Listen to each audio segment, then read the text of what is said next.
ভারতে জাতপাত ও অস্পৃশ্যতার বিষয়ে আম্বেদকরের ভূমিকা সংক্ষেপে আলোচনা করব। বিংশ শতাব্দীতে ভারত মাতার অন্যতম শ্রেষ্ঠ সুসন্তান ভীমরাও রামজি আম্বেদকর অসাধারণ খ্যাতি অর্জন করেন। তথাকথিত অস্পৃশ্যদের নেতা এবং স্বাধীন ভারতের সংবিধানের রূপকার হিসেবে তিনি পরিচিত।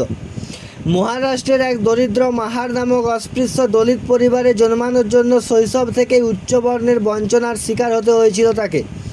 শৈশব থেকেই লেখাপড়ার প্রতি আগ্রহ ছিল অবাধ। পিতা রামজি ছিলেন শিক্ষানুরাগী। কনিষ্ঠ পুত্রের বিদ্যা অর্জনের জন্য সাধ্যমতো সুবন্দোবস্ত করেন।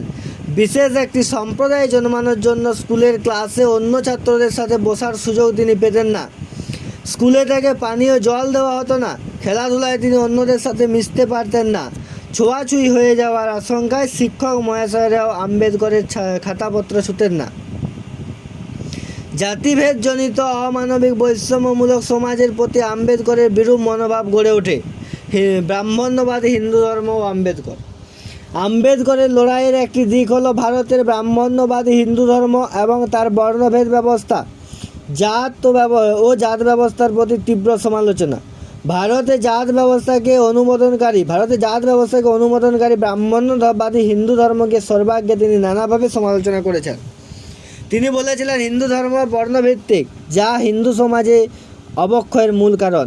হিন্দু ধর্মে কিছু মানুষকে গণ্য করা হয় অস্পৃশ্য বলে, যা শুধু অন্যায়ই নয়, অমানবিকও বটে। হিন্দু ধর্মে ইহলোকের সুখ অপেক্ষা পরলৌকিক মুক্তির সুখকে অধিকতর শ্রেয় বলে মনে করা হয়। ইহলোকের সুখকে জলাঞ্জলি দিয়ে নানা ধর্মীয় অনুশাসনকে নির্বিধায় মেনে চলে। হিন্দু ধর্মের জাতের ভিত্তিতে সামাজিক মর্যাদা নির্ধারণ, স্তর বিন্যাস, জাত ব্যবস্থার সর্বনিম্ন অবস্থানকারীদের প্রতি উচ্চতর লোকেদের ঘৃণা ও নির্দয় ব্যবহারের প্রতি সোচ্চার হয়েছিলেন।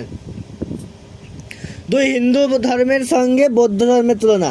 ভারতের জাত ব্যবস্থা অবিচারের বিরুদ্ধে আম্বেদকর হিন্দু ধর্মের সঙ্গে বৌদ্ধ ধর্মের তুলনা করেন এবং বৌদ্ধ ধর্মের নানা সদর্থক গুণের কথা তুলে ধরেন। যেমন বৌদ্ধ ধর্ম হিন্দু ধর্মের মতো পরলৌকিক মুক্তির আশায় ইহলৌকিক সুখকে বিসর্জন দেওয়ার কথা বলে না। হিন্দু ধর্মের মতো বৌদ্ধ ধর্মের সাধারণ মানুষ এবং পুরোহিতদের মধ্যে কোনো পার্থক্যের কথা স্বীকার করা হয় না।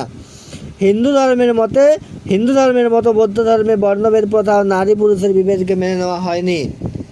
3. গঠনমূলক দিক। ভারতে জাতপাত এবং অস্পৃশ্যতার জন্য তিনি ভারতে অগণিত নিচু জাতের লোকেদের মধ্যে সচেতনতা সৃষ্টির উপর বিশেষ গুরুত্ব করেছিলেন।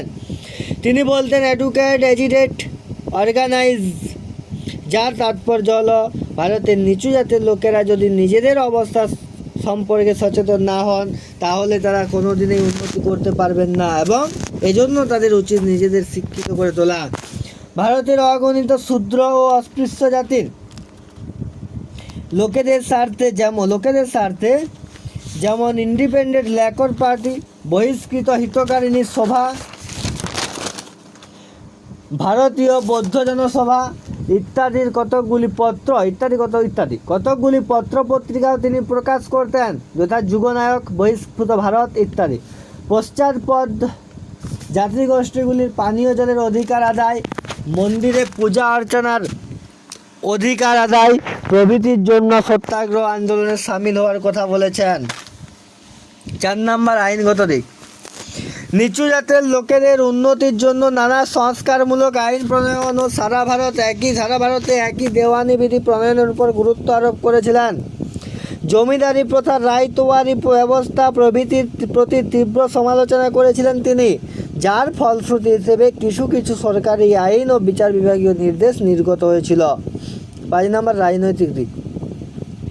তিনি উপলব্ধি করেছিলেন যে রাজনৈতিক দিক থেকে ক্ষমতায়ন ছাড়া ভারতের জাত ব্যবস্থার শিকার অগণিত শূদ্র ও অস্পৃশ্যদের স্বার্থ সংরক্ষণ করা যাবে না।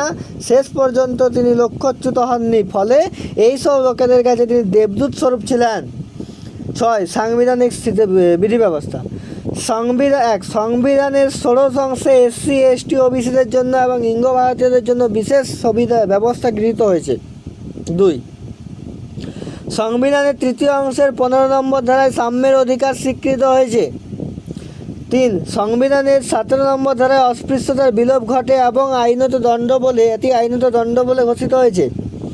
তেইশ সংবিধানের 23 নম্বর ধারায় মানুষ ক্রয় বিক্রয় বেকার ঘটানো বলপূর্বক সংবিধান নিষিদ্ধ করা হয়েছে।